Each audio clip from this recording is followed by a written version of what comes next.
Which of the following is an assumption of law of supply? Which of the following is an assumption of law of supply? Price of related goods do not change. Price of input do not change. No change in taxation policy. All of the above. അപ്പോൾ question ഒന്നും കൂടെ നോക്കിയാണ്. Which of the following is an assumption of law of supply. Law of സപ്ലൈയുടെ assumption ഇതിൽ ഏതെന്നാണ് ചോദിച്ചത്. നേരത്തെ നമ്മളൊരു ക്വസ്റ്റ്യൻ കണ്ടായിരുന്നു. ഡിമാൻഡ് എന്താണ് ലോ ഓഫ് ഡിമാൻഡിന്റെ അസംഷൻ അല്ലാത്തതായിരുന്നു. അപ്പൊ ലോ ഓഫ് ഡിമാൻഡിന്റെ അസംഷൻ ഏതാണ്, സപ്ലൈയുടെ അസംഷൻ ഏതാന്നുള്ള കാര്യം നല്ലതുപോലെ ഒന്ന് പഠിച്ചിരിക്കുക. അപ്പൊ നോക്കിയാണ് which of the following is an assumption of law of supply. അപ്പൊ ഇത് രണ്ടും ഓരോ ക്വസ്റ്റൻ ആണ്. ഇതിൽ ഏതെങ്കിലും ഒരു ക്വസ്റ്റൻ ആൻസർ എഴുതിയാൽ മതി. ഇതിപ്പോ അറിയാമെങ്കിൽ ഇത് എഴുതുക, അത് അറിഞ്ഞൂടാണെങ്കിൽ ഇത് നിങ്ങൾ അറ്റൻഡ് ചെയ്യാൻ നോക്കാം.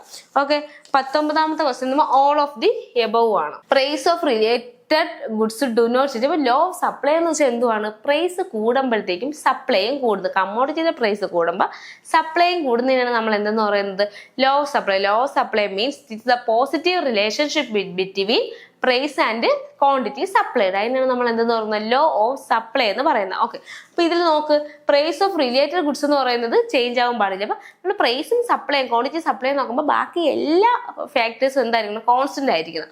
അതേപോലെ ഇവിടെ നോക്ക്, price of input do not change. Input മാറാൻ പാടില്ല.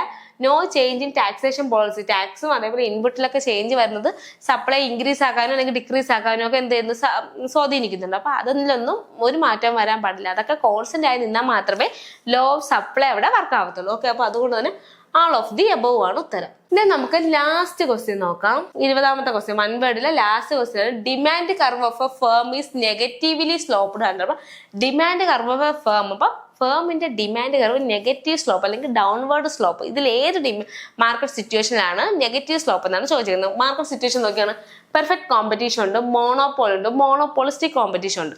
മോണോപോളിസ്റ്റിക്കിലാണെങ്കിൽ എന്താണ്, ഡിഫറെന്റ് പ്രോഡക്ട്സ് ആണ്, ഡിഫറെന്റ് പ്രൈസ്, ഡിഫറെന്റ് പ്രോഡക്ട്സ് ഒക്കെയാണ്. ഓക്കെ, അതേപോലെ മോണോപോളി എന്ന് വെച്ചാൽ എന്താണ്, കുത്തക.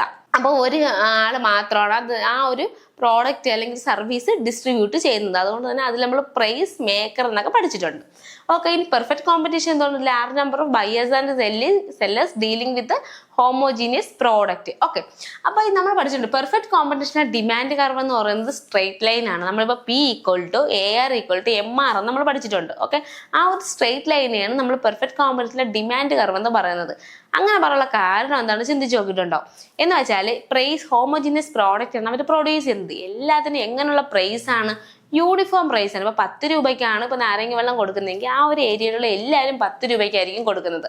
പെർഫെക്റ്റ് കോമ്പറ്റീഷൻ എന്ന് പറയുന്ന ഒരു മാർക്കറ്റ് സിറ്റുവേഷൻ സത്യത്തിൽ നമുക്ക് കാണാൻ പറ്റത്തില്ല. അപ്പൊ ആ ഒരു മാർക്കറ്റ് സിറ്റുവേഷൻ നമ്മൾ പഠിക്കുമ്പോഴത്തേന് നമ്മളിപ്പോൾ ഒരു നാരങ്ങ കൊടുക്കുന്ന കുറേ കടകൾ നമുക്ക് നോക്കണം. അപ്പൊ ആ എല്ലാ കടകളും 10 രൂപയ്ക്കായിരിക്കും കൊടുക്കുന്നത്. അപ്പൊ ആൾക്കാർക്ക് പെർഫെക്റ്റ് നോളജും കാണും, ആ ഒരു മാർക്കറ്റിനെ കുറിച്ച് ഒരു പെർഫെക്റ്റ് നോളജും കാണും. ഓക്കെ, അപ്പൊ പെർഫെക്റ്റ് കോമ്പറ്റീഷന്റെ ഡിമാൻഡ് കർവ് എന്ന് പറയുന്നത് എന്താണ്, സ്ട്രെയിറ്റ് ലൈൻ ആയിരിക്കും, പാരലൽ ടു ഏത് ആക്സിസ്, എക്സ് ആക്സിസിൽ. അപ്പോൾ മോണോപോളിസ്റ്റിക് കോമ്പറ്റീഷനും ഏത് സ്ലോപ്പാണ്, ഡിമാൻഡ് കർവിന്റെ സ്ലോപ്പ് എന്ന് പറയുന്നത് നെഗറ്റീവ് സ്ലോപ്പ് ആയിരിക്കും. ഇപ്പൊ ഇതിന്റെ ഉത്തരവ് എന്ന് പറയുന്നത് D തന്നെയാണ്. ഓക്കെ, അപ്പൊ 20 ക്വസ്റ്റ്യൻ നമ്മൾ നോക്കി. ഈ 20 ക്വസ്റ്റ്യൻ നിങ്ങൾ നല്ലതുപോലെ ഒന്ന് നോക്കി. 20 ക്വസ്റ്റ്യൻ എന്ന് പറയുന്നത് 1 വേർഡ് ക്വസ്റ്റ്യൻ ആണ്. ഇതിൽ തന്നെ 1-2 ക്വസ്റ്റ്യൻ, ഒരു 4 ക്വസ്റ്റ്യനോളം ഓർ ക്വസ്റ്റ്യനും ഉണ്ടായിരുന്നു. അപ്പൊ അത്രയും നിങ്ങൾ ഇത് നല്ലതുപോലെ പഠിച്ചു വയ്ക്കുക. ഇതിൽ ഏറ്റവും കൂടുതൽ ക്വസ്റ്റ്യൻസ് നമ്മൾ കണ്ട ഏരിയ ഏതൊക്കെയാണ്, ഒന്ന് പറയുന്നത് ഫാക്ടേഴ്സ് ഓഫ് സപ്ലൈയുടെ ഫാക്ടർ, അതേപോലെ ഡിമാൻഡിന്റെ ഫാക്ടർ, അതേപോലെ ഇലാസ്റ്റിസിറ്റി. ഇത്രയും കാര്യങ്ങൾ നല്ലതുപോലെ പഠിക്കുക. പിന്നെ അതേപോലെ ഗിഫൻ ഗുഡ്സ് എന്താണ്, ഇൻഫീരിയർ ഗുഡ്സ് എന്താണ്, അങ്ങനെയുള്ള കാര്യങ്ങളൊക്കെ നിങ്ങൾ നല്ലതുപോലെ പഠിച്ചു വയ്ക്കുക. ഓക്കെ, നമുക്ക് 2 മാർക്കിന്റെ ക്വസ്റ്റ്യൻസ് നമുക്ക് അടുത്ത ക്ലാസ്സിൽ നോക്കാം.